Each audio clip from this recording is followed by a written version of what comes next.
finally a week removed from that timeout fiasco at the end of regulation against Cleveland. Obviously Todd Bowles didn't say anything over the week that's going to give people that much more faith than they had after the overtime loss last Sunday, but let me ask you this loaded question. Here the Bucs are at 5-6, still a realistic shot to win the NFC South, and there's a lot of hypotheticals you can have with this. But one, is Todd Bowles on the hot seat? And two, does he deserve to be there? Because you are 5-6, you do have Tom Brady, and this is, I'd say 90% of the team that won 13 games last year and 11 games in a Super Bowl the year before. I know it's not fair to compare year to year, but safe to say expectations have not been met. Now, would it be unfair to Todd Bowles if he is one and done after this season, even if the Bucs are 8-9, win the NFC South, and they're a first round playoff exit? Does he get canned? So this is, I wrote an article about this on BucsNation.com, just asking that question, that very question: is Todd Bowles on the hot seat? Does he deserve to be on the hot seat? And you can go read that on BucsNation.com right now. It's up there. But in shorter words, I said yes. But also, you say 90%. To be fair to Bowles, I don't think it's 90%. They're going to go into that game tomorrow. Donovan Smith is the only offensive lineman that's going to start in that game. That started for the Bucs last year. Rashad White, likely starting running back, wasn't on the team last year. Russell Gage might be back, wasn't on the team last year. So, there's a lot of turnover, I think, a lot more turnover than people think. But at the same time, the roster is still too talented to be 5-6. Right. Like, despite that turnover, despite Ali Marpet retiring and Alex Kappa going and the Ryan Jensen injury and Rob Gronkowski not returning and this and that, there's too much talent. And I think that's the issue. So I do think that, that's not saying that is not, and I make that clear in the article as well. That's not saying that he needs to be fired. That's not saying that. However, there does need to be some heat on there. I don't think he should be completely safe, because they're too good to be where they are at this point in the season. Yeah, I agree with that 100%. I think that whenever you both brought up good points in the case of what you were saying, Evan, of course, the article at BucsNation.com. Yeah, it's just inexcusable, at this point. And Rhett, to your point as well, you have Tom Brady at quarterback. You have so much talent on this team, not just offensively, but also defensively. And this isn't a busted up 45-year-old Tom Brady like a lot of people were hoping it would be this time of year. This is Tom Brady who very clearly is still capable of making plays to at least score some goddamn touchdowns. Like, you don't even have to lead the NFL in touchdowns or passing yards. Just score a fucking touchdown. And this offense is unable to do that in any way, shape, or form. Hell, they needed 3 points to put away Cleveland last week, and they couldn't even do that. Yeah, and I think whenever you combine situations like that, just the ineffectiveness on offense, I know Todd Bowles has said he has talked to Byron Leftwich, throughout the season and whatnot. If I'm going to be completely honest, and I mean, I've been talking about, a lot of people have been talking about this for weeks, like, Byron Leftwich, I feel like that situation should have been, like, heavily looked at in terms of, hey, do we actually need to move on from this guy? Because I would say some of the blame is on Byron Leftwich to a certain degree as well. It's kind of on Todd Bowles in terms of, in some way, shape, or form. And I know execution's a thing as well, but accountability on that coaching staff needs to be a thing. But sorry, go ahead. But I would also say, game time decisions, that Cleveland game, Evan said it in his article, inexcusable. It's inexcusable. It basically, in big part, lost them that game.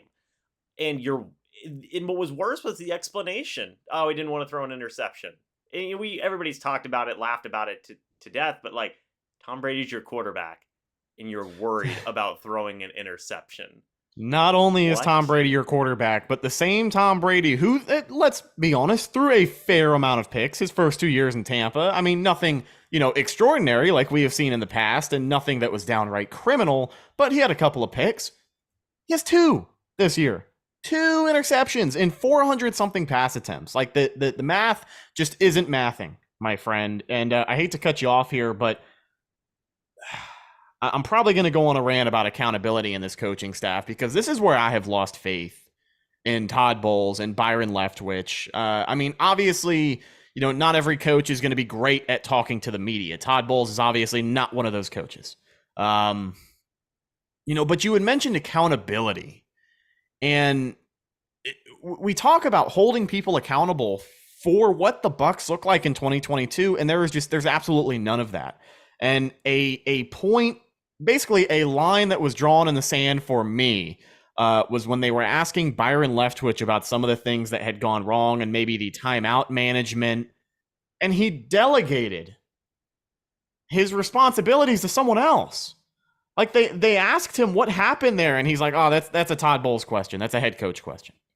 What the fuck are you doing? Like I don't know why I get so frustrated about this, but again, it's like it's every single week it's more of the same with this team. Like, yeah, they have won some games and those games have been fun when they're winning, but none of them have been decisive. The Bucs haven't blown anyone out this year, and it's almost like this coaching staff is just perfectly fine with everything that's happening. And Bruce Arians got worked up on the podium. He would get worked up in interviews. Like, he would cuss somebody out at halftime if he had to. And obviously Todd Bowles is not that kind of coach. And to be a successful coach in the NFL, you don't have to be the guy who's always screaming and shouting and waving your arms around. But like, I just don't feel like they act like they give a shit. Like, maybe that's the impression I get. I don't know if I feel alone in this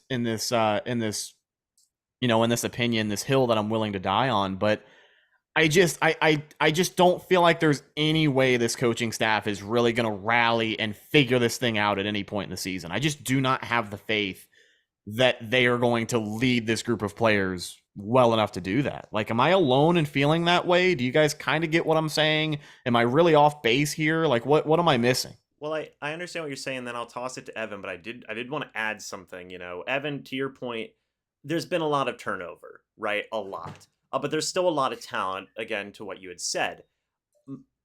I agree that, does Todd Bowles need to be fired? No, I'm not saying that, but I do agree with where you're saying, Evan, where you say that seat's got to be hot. Because what you think about is, man, there's going to be a lot more turnover after this season. Mm-hmm. So if you're right now in a position where you're 5-6, as of the recording of this, with Tom Brady as your quarterback, he might not be here next year.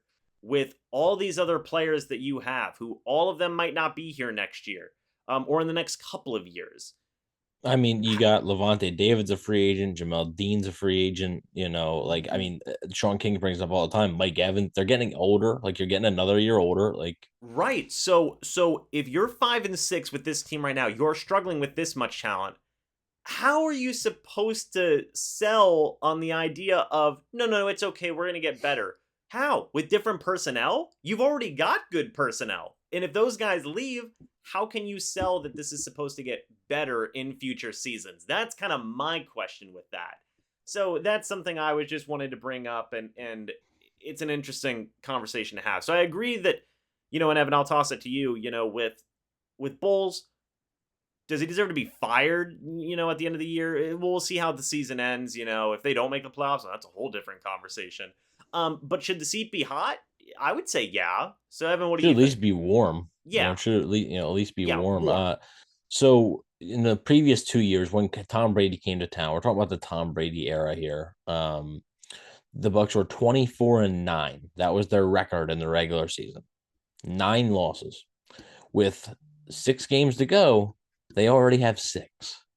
When in Todd Bowles' first year as the Bucs head coach. In Todd Bowles' first year, then this is why I wanted to bring this up, because you talk about, the roster that's here, like it may not get better next year. Like the roster may not be better next year.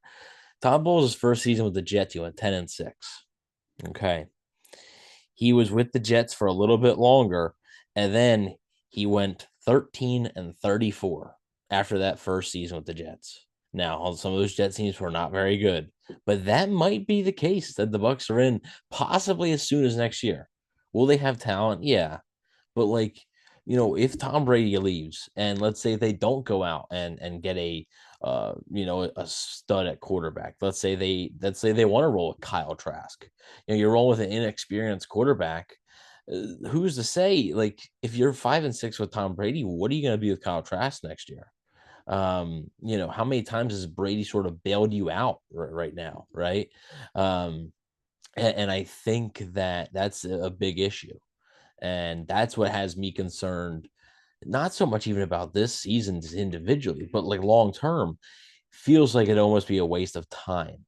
Like it just feels like this. And I think most Bucs fans would agree. That's why Bruce Arians left this to Todd Bowles. Bruce Arians wanted Todd Bowles to have a shot to be successful, right? Not thrown to the wolves right away in a situation where he might only win 5, 6, 7 games. And if this is the best it's going to get, then how bad is it going to get if that's the best? So feels like to me, that's why his seat should be warm. But again, we're not sitting here saying Todd Bowles should be fired. That day may come in a few weeks, maybe even that day may never come. We don't know, right? But I do think it's a discussion that has to be had, just because again, I come back to there's too much talent on this team right now. It's just there's too much. Are they banged up right now? Yeah. Are they as talented as they were last year? Probably not, right? Like for all of his faults, Antonio Brown is better than Russell Gage. Like, and he is, right? Ali Marpet was one of the best left guards in football. Ryan Jensen, one of the best centers in football. Alex Kappa, a very good right guard. Shaq Mason's very similar, but Alex Kappa was a good right guard. And they had better coaching. Like, yeah, they're not as talented of a team. However, they are far too talented with Tom Brady as your quarterback to be 5-6. And when Brady's your quarterback, there's a certain expectation. If this was Blaine Gabbert right now, I think most Bucs fans would be okay. If they Honestly, were if you're if they were leading the leading the yeah, NFC yeah. South, they'd be like, okay, like yeah, why not? Like they would be fine with that. But it's not. So like if Blaine Gabbert or Kyle Trask was starting right now, what the Bucs have 3 wins maybe? Like 2 wins? Like at most maybe, at most 3 I would say. Like, so that's my concern, that if this is the best it's going to get, and it may not, we may all be wrong, right? They may turn it around next year. There may be some differences, right?